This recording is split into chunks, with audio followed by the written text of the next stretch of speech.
All right, we're here on section 6 and 7 of the legislature, one on compensation, how do they get paid, and then also how bills become laws. We're going to spend most of our time here, but let's just quickly look at the compensation here. Senators and representatives shall receive compensation for their services to be ascertained by law and paid out of the Treasury of the United States. This says it's actually been changed by the 27th Amendment, and we'll look at that 27th Amendment later. That did change how they can be paid. They shall not be arrested unless they do treason, felony, or breach of peace.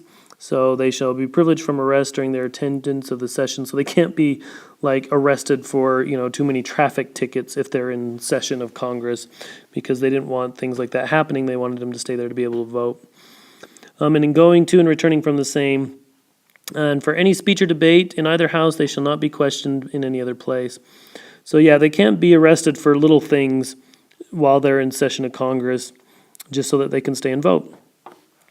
Now this last one, we'll read quickly and I'll explain it. No senator or representative shall during the time for which he was elected be appointed to any civil office under the authority of the United States which shall have been created, or the emoluments thereof shall have been increased during such time. And no person holding any office under the United States shall be a member of either house during his continuance of office.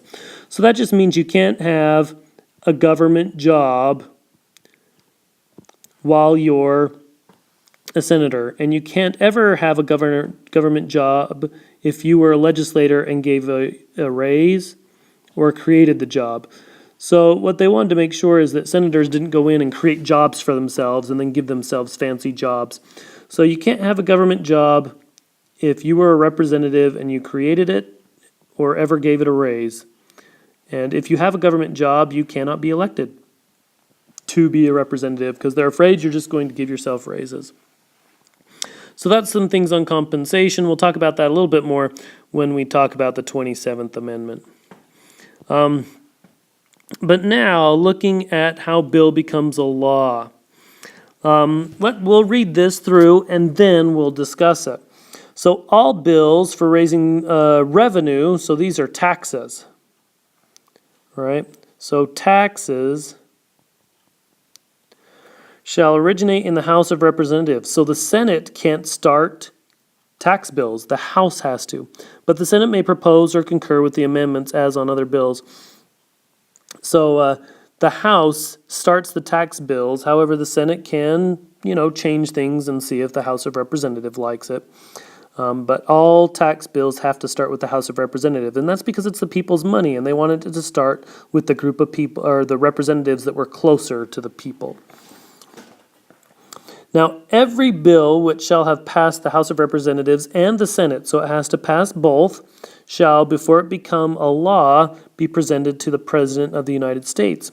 If he approve, he shall sign it, but if not, he shall return it with his objections to that House, in which it shall have originated, who shall enter the objections at large on their journal and proceed to reconsider it. If, after such a reconsideration, 2/3 of that House shall agree to pass the bill, it shall be sent together with the objections to the other House, by which it shall likewise be reconsidered.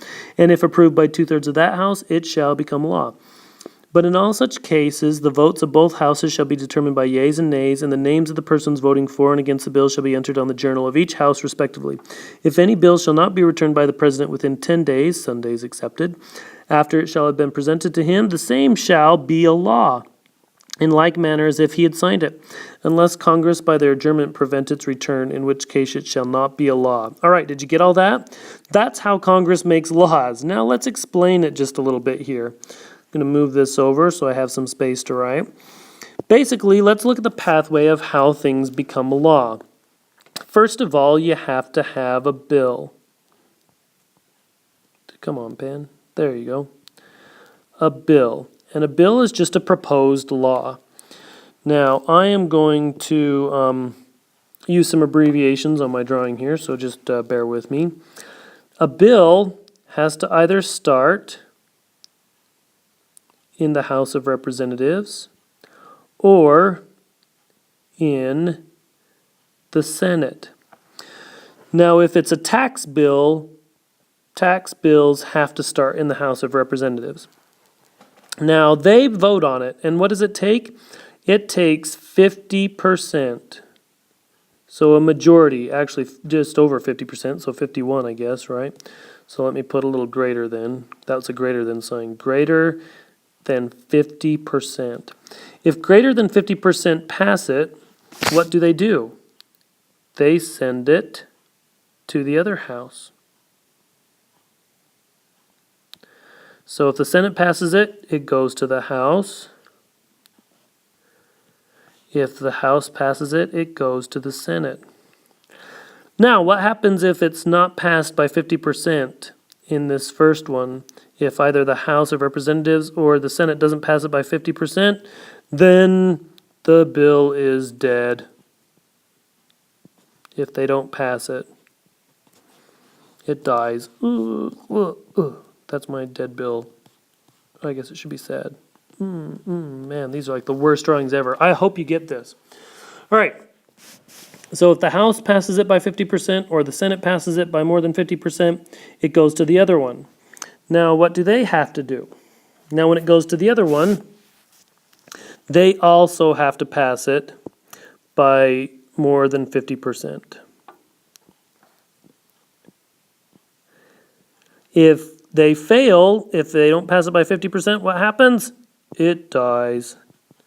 So far we have two ways that a bill can die. And those two ways are if any of the houses don't pass it by 50%. If that happens, the bill is dead. But if both houses pass it by 50%, where does it go then? Maybe I should change colors to make this a little more interesting. Where does it go then? Then it goes to the President of the United States. He can do three different things. He can sign it. If he signs it, it becomes a bill. All right, so there's the first way it can become a bill. It has to pass both houses and then the president signs it. Now it's law. So it becomes a law. He can not sign it. What happens if he doesn't sign it? Well, if he doesn't sign it and they wait 10 days, it still becomes a law. If he refuses to sign it, sometimes presidents want to do that. They don't want to sign it, but they don't want to veto it either. So they don't sign it. If it waits 10 days and he doesn't sign it, it still becomes a law. They have a special word for this. This is called a pocket veto. In other words, the president just puts it in his pocket because he doesn't want to sign it, but he doesn't veto it either, so it becomes a law. So the president has, if he decides not to do anything, it still becomes a law. So far now there are two ways it becomes a law. It passes both houses and the president signs it, or he doesn't sign it. What's the last option the president can do? I'll change colors because this is sad. I'll choose brown. This is sad for the law. He can veto it. Now, if the president vetoes it, he says, no, I don't like this law, we're not going to do it. If the president vetoes it, is it dead yet? No, it is not dead. What does he do? When it's vetoed, it's sent back to the House and the Senate. That's an S. This time they have to pass it by 2/3 of majority. If both houses pass it by 2/3 of majority, let me get back to my red, that bill becomes a law. What happens if they can't pass it by 2/3 of majority? Then it is dead. Oh, it's not a law. All right, boy, that is one big mess. Let's see if we can follow this again to make sure we understand it. Because you're going to want to make sure you do. You start with a bill. The bill goes to one of the houses. If they pass it, they give it to the other house. So if the House passes it, they move it to the Senate. If the Senate passes it, they do it to the House. Now, if they don't pass it, it's dead.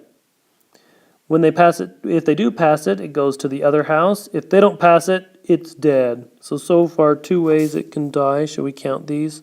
Let me even get another color here. I'll do yellow. So this is one way it can die. This is two ways it can die if they don't pass it. Now, if the If it does get passed by both, the president signs it, it becomes a law. What color should I use for that? I'm going to use green. So there's one way it can become a law, is if the president gets it and he signs it. If he doesn't sign it, within 10 days, it still becomes a law. That's a pocket veto. So that's two ways it can become a law. Now, if the president vetoes it, it's not dead yet. He sends it back to the House. After the president veto, they have to pass it by 2/3.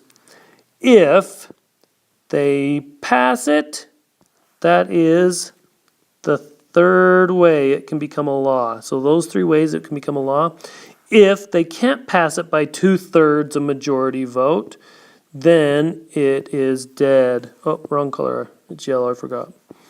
Then it is dead. So there are three ways a bill can die, and there are three ways a bill can become a law. So make sure that you kind of understand that process, how it works, that flow chart. That is how they set it up to make bills into laws in the United States of America. It takes both houses agreeing and the president agreeing. If the president doesn't agree, then it requires 2/3 a majority in both houses, and then it can still become a law. That's how it works, according to the Constitution. All right, couple more sections.